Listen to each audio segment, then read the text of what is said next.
hello, welcome back to my channel. I am Suruchi from Suru's Diary Life of Indian Mom in Oman और आज का vlog है about a busy day in my life। आज मैं share करने जा रही हूँ आपके साथ प्रॉन पुलाव की रेसिपी। साथ ही साथ हम डिस्कस करेंगे how this busy schedule of online classes is affecting my life and how it's affecting kids' life। तो चलिए शुरू करते हैं आज का व्लॉग। ये सुबह का टाइम है। मैं यहाँ पे ब्रेकफास्ट में बना रही थी सेव टमाटर की सब्जी, तो काशू को वो सेव खाना था जब तक ये ब्रेकफास्ट बन रहा था। और सब ब्रेकफास्ट करके फिनिश करके बच्चों को नहला धुला के अथर्व को, काशू को भी मैंने नहीं नहलाया था। 8:20 में क्लास शुरू होते हैं, इससे पहले मुझे मैक्सिमम चीज़ें फिनिश कर लेनी होती हैं। तो अथर्व को क्लास लॉगिन करके देने से पहले ही मैं काशू को किसी न किसी एक्टिविटी में इंगेज कर देती हूँ। अभी मैंने उसे फ्री ड्राइंग करने के लिए दिया है क्रेयॉन से, तुम्हें जो मन सो ड्रॉ करो। और यहाँ मैं अथर्व को लॉगिन करके देने लगी हूँ क्लास उसके। ऑल्दो बहुत सारी चीज़ें वो खुद से मैनेज कर लेता है, but then also he needs my help. तो इसीलिए उस केस में मुझे काशू को इंगेज करना बहुत ज़रूरी हो जाता है। और बस इसको क्लास देने के बाद मैं शुरू करूंगी अपना लंच प्रिपरेशन। आज लंच में बना रही हूँ मैं प्रॉन पुलाव। रीज़न ये है कि मेरी एक फ्रेंड जो यहाँ छोड़ के जा रही है दुबई, तो उसके लिए मैंने सोचा कि थोड़ा सा मैं प्रिपरेशन कर लूँ, उसे ईजी हो जाए, थोड़ा सा तो रिलीफ मिलता है ना। तो चलिए हम शुरू करते हैं प्रॉन पुलाव का प्रिपरेशन। इसके लिए मैंने सारे खड़े मसाले लिए हैं जो मैं यहाँ पे भी दिखा रही हूँ आपको। इसके लिए मैंने लिया है लौंग, तेज पत्ता, जावित्री, छोटी इलायची, बड़ी इलायची, छोटा टुकड़ा दालचीनी का, सौंफ, जीरा, अजवाइन, साथ ही में 2 बड़े कटे हुए प्याज, 200 ग्राम प्रॉन और 500 ग्राम राइस जो कि वॉश्ड एंड सोक्ड है।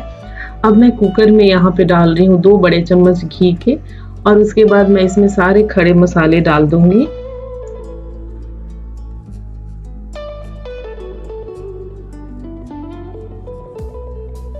एक बार हमारे मसाले थोड़े से चटक जाए, स्प्लैटर की साउंड आने लगे उसमें, फिर हम डालेंगे इसमें प्याज। उसके बाद हम डालेंगे प्रॉन जो कि फ्रोजन था, उसे मैंने डिफ्रोस्ट करके अच्छे से वॉश कर लिया था। फिर जाएगी 1 बड़ी चम्मच दही की। जिंजर गार्लिक पेस्ट, मैं ऐसे ही बल्क में जिंजर गार्लिक के पेस्ट बना के स्टोर कर लेती हूँ फ्रीज में। ये किचन का कुकिंग टाइम बहुत रिड्यूस कर देता है। इन्हें हम अच्छे से मिला लेंगे और इसके बाद हम शुरू करेंगे जितने हमारे पाउडर्ड स्पाइसेस हैं, बुके हुए मसाले जैसे हल्दी हुई। यहाँ पे मैंने लिया 1/2 चम्मच हल्दी का, 1 चम्मच लूंगी मैं यहाँ पे कोरिएंडर यानी धनिया का powder, 1/4 tablespoon of chilli powder, 1/4 tablespoon of Kashmiri chilli powder, 1/4 tablespoon of garam masala, और ये लास्ट में मैंने डाला है approx 2 tablespoon of Shan mutton pulao masala. ये कोई भी पुलाव बनाओ उसमें मैं ये शान का मसाला यूज़ करती हूँ, पुलाव वाला मुझे बहुत पसंद है। नेशनल पुलाव मसाला एंड शान पुलाव मसाला, ये मेरे 2 फेवरेट ब्रांड है यहाँ गल्फ में, जो कि गल्फ में कहीं भी हो उन्हें ये 2 ब्रांड्स जरूर मिल जाते हैं, इजीली मिल जाते हैं। और इन्हें डाल के हम थोड़ी देर कुक करेंगे, अप्रॉक्स 5 से 10 मिनट। उसके बाद प्रॉन्स हमारे ऑलमोस्ट आधे पक गए रहेंगे। उसके बाद हम इसमें डालेंगे राइस। राइस डालने के बाद इसे हम 2 मिनट पर तक मीडियम टू हाई फ्लेम पे भून लेंगे ताकि राइस टूटे भी नहीं और थोड़ी सी राइस स्पाइसेस के साथ मिक्स हो जाए। उसके बाद हम इसमें डालेंगे सॉल्ट, और सॉल्ट डालने के बाद एक बार और मिक्स करेंगे, और उसके बाद हम इसमें डालेंगे पानी।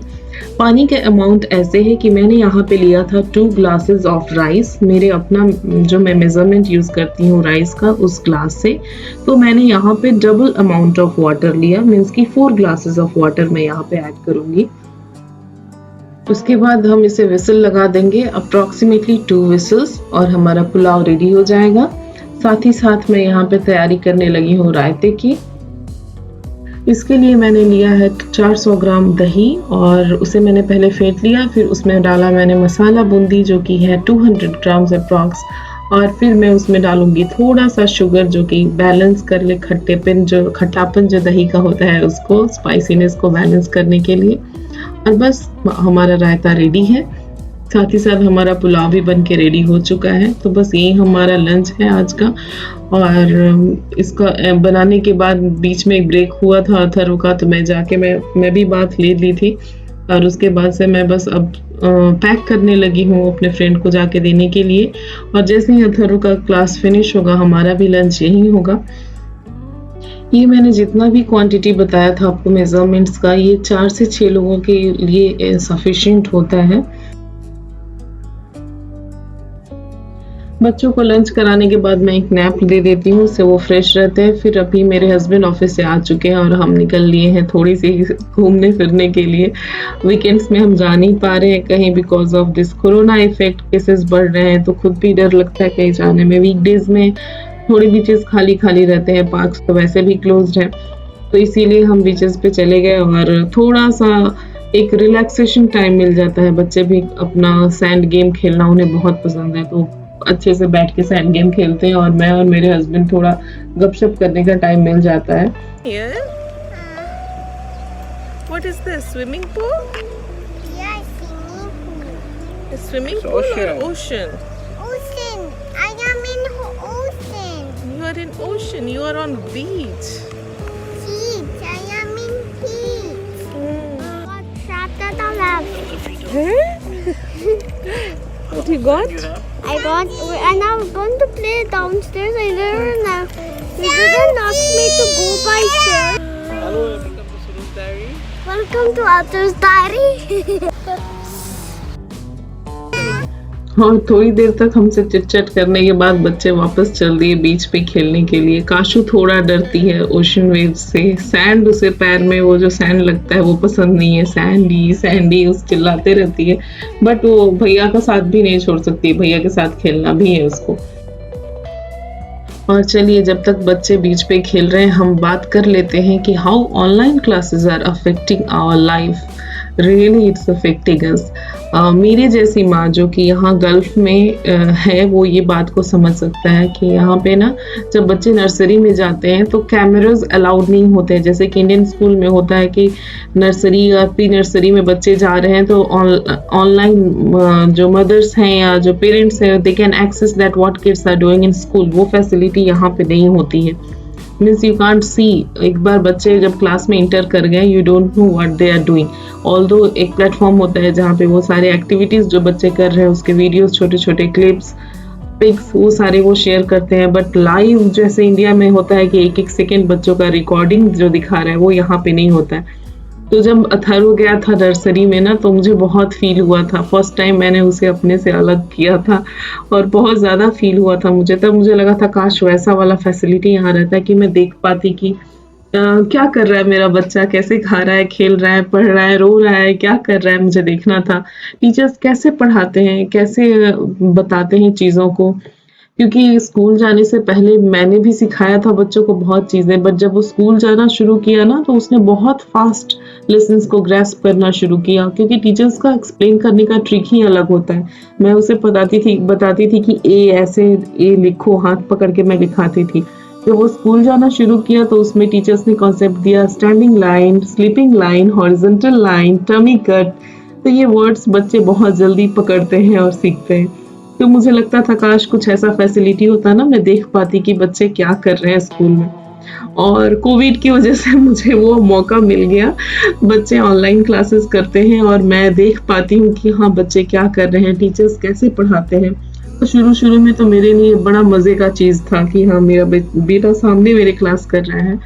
और सबसे बड़ा टेंशन कि अथर्व लंच बॉक्स कभी नहीं फिनिश करता था, तो ये रहता था तसल्ली कि हाँ उसको जाने आने में कोई प्रॉब्लम जो होती है ना स्कूल वो नहीं है। अब ऑनलाइन क्लासेस की वजह से प्रॉपर खाना खा रहा है, टाइम से खाना खा रहा है।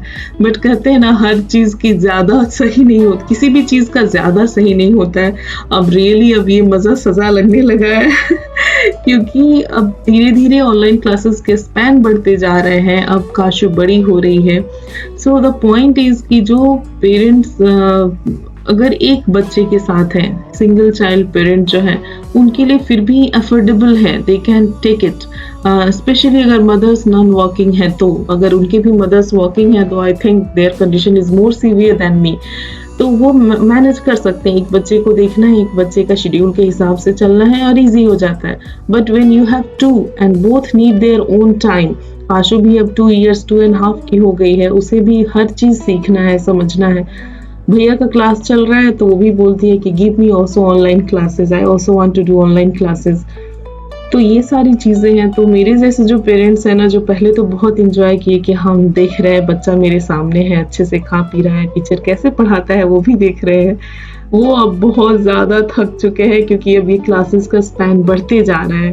नाउ इज इन स्टैंडर्ड 1 और उसके क्लास जो पहले 8 से 11 होते थे अब 8 से 2 ढाई हो गए हैं। तो उतनी देर तक बच्चे का बैठे रहना, खुद भी सारे काम निपटा के छोड़ के उतने देर बैठे रहना, उसी बीच में जो दूसरा बच्चा है उसको भी मैनेज करना, उसकी सारे एक्टिविटीज़ को देखना, तो रियली ये बहुत बहुत ज़्यादा बिजी और हैपनिंग लाइफ हो गया है। सो आई एम ईगरली वेटिंग कि कब मेरे बच्चे स्कूल जाएंगे और वापस से वो जो नॉर्मल लाइफ जो लगता था ना, हाँ ये बहुत हेक्टिक लाइफ है, रियली शायद अब वो हेक्टिक लाइफ ईजी लगे, बशर्ते जो अभी ऑनलाइन क्लासेस की हेक्टिक लाइफ चल रही है उससे।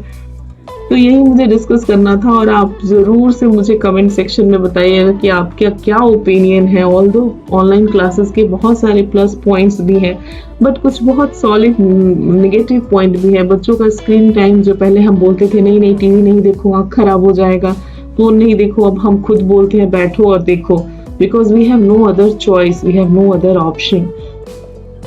तो ये सारे डिफरेंसेस हैं। बच्चे जो पहले स्कूल में जाते थे सिर्फ पढ़ाई नहीं सीखते थे, एक दूसरे से इंटरेक्शन करना, एक दूसरे के साथ खेलना, बहुत चीज़ें बच्चे सीखते थे स्कूल जाके। तो ये सारी नेगेटिव माइनस पॉइंट्स भी हैं। तो ये सारी चीज़ें मुझे डिस्कस करनी थी आपके साथ और आप श्योर से मुझे कमेंट सेक्शन में बताना कि आपकी क्या ओपिनियन है ऑनलाइन क्लासेस के बारे में, आप एज अ मदर कैसे इसे हैंडल करते हो, and I will love to read your comments. तो चलिए अब शुरू करते हैं हम अपना नेक्स्ट पार्ट व्लॉग का। ये शाम का टाइम है, ऑलमोस्ट सनसेट होने को आया है, हम 5 बजे के लगभग गए ही थे और ये 6:30 और 7 हो गया है, यहाँ पे 7:30 के बाद ही सनसेट हो रहा है। और यहाँ पे मैं डिनर बनाने लगी हूँ, क्योंकि हम आते आते लेट हो गए थे, बच्चों को भूख लग गई थी। इवनिंग में मैंने सिर्फ उन्हें मिल्क दिया था, कोई स्नैक्स दिया नहीं था, तो उन्हें भूख लग गई थी। अब रोटी सब्जी बनाने में बहुत टाइम लगता है, इसीलिए भरता जो है बैंगन का बॉइल्ड था पहले से मेरे पास, क्योंकि मैंने सोचा था, प्लान किया था सत्तू वाला रोटी और बैंगन का भरता बनाऊंगी। तो मैंने सोचा चलो जल्दी से फटाक से सब्जियां कटी हुई है, खिचड़ी बना लेते हैं। तो यही मैं यहाँ पे खिचड़ी बना रही हूँ। थोड़ा सा लंच पैक किया है टिफिन मैंने अपने फ्रेंड के लिए, और बस वही डिनर हम लोग भी करेंगे। और बस यही था आज का व्लॉग, ये पूरे दिन का मेरा एक स्निक पिक पूरे बिजी शेड्यूल का। आई होप आप लोगों को अच्छा लगा हो। और नेक्स्ट वीक मैं शेयर करने जा रही हूँ, नेक्स्ट व्लॉग जो मैं शेयर करने जा रही हूँ वो है, थोड़ा सा मैंने अपने घर के ओरिएंटेशन में चेंज किया है, थोड़ा सा इधर उधर चेंज किया है, वो मैं आपको दिखाने जा रही हूँ। आई होप आपको वो अच्छी लगे। So keep on watching. अगर आपको मेरे व्लॉग्स अच्छे लगते हैं then share with your family and friends, share on WhatsApp, Facebook, wherever you can share it. और सब्सक्राइब विथ बेल नोटिफिकेशन, ताकि जो भी मैं नई अपलोड करूँ आपको मिले। और keep on watching till then, take care, bye bye, see you soon in my next vlog.